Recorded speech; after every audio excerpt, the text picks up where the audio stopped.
एक दासी के द्वारा केवल भगवत यश सुनने के कारण ऐसी स्थिति रत्नावती की हो गई। इतना त्याग, इतना समर्पण, इतना प्रेम तो वो दासी भी नहीं कर पाई ठाकुर जी से, जितना रत्नावती के चित्त में हो गया। जितना ज्यादा आप भक्ति मार्ग में अग्रसित हो जाते हैं, जितना ज्यादा, और एक बात कह दूं, थोड़ी अन्यथा लग सकती है गृहस्थियों को, पर जितना त्याग में भक्ति मार्ग में प्रवेश कर जाते हैं, उतना ये बात विश्वसनीय हो जाती है कि आप तो एक पग बढ़ा रहे हैं, ठाकुर जी उठा के आपको 10-15 पग और आगे कर देते हैं, क्योंकि आपसे त्याग बन रहा है। ये ठाकुर जी की कृपा है। रत्नावती स्थिति में आ गई। अब इनके पिताजी, इनके पतिदेव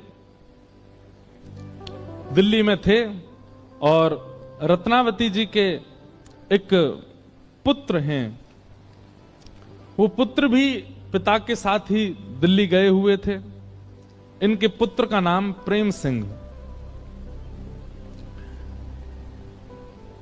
जैसे ही राजा को पता चला कि रत्नावती जो हैं वो तो संतों के बीच जाती हैं, उनके बीच नृत्य करती हैं, उनको भोजन पवाती हैं और सब कुल खानदान की मर्यादा सब तोड़ दी। ये बात राजा को पता चली ही थी। बड़े चिंता में बैठे थे राजा, अब क्या करें, कैसे करें।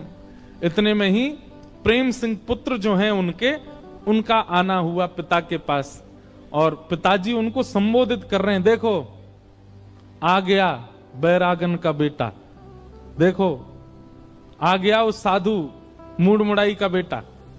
और ऐसे मंत्रियों से कहकर के हंसी करने लगे। प्रेम सिंह जी ने जब ये बात सुनी तो मन में उनके क्षोभ हुआ कि मेरे मां के भक्ति भाव में अग्रसित होने पर पिताजी इस प्रकार का उपहास कर रहे हैं हमारा। तो प्रेम सिंह ने अपनी माताजी को पत्र लिखा और पत्र में लिख करके बताया, बोले मां, आज भरी सभा में मैं जैसे ही गया, पिताजी ने मेरा अपमान किया, ये कहकर के देखो मूड मड़ाई का बेटा आ गया, बैरागण का बेटा आ गया। लेकिन मां, मैं आपके चरणों में निवेदन करना चाहता हूं, मैं आपसे ये बात कहना चाहता हूं, मैं आपसे निवेदन करना चाहता हूं, ये हमारा अपमान नहीं है, ये हमारा सौभाग्य है कि हमारा परिचय अब ठाकुर जी से किया जा रहा है। बंधुओं, एक बात बहुत ध्यान से सुनिएगा।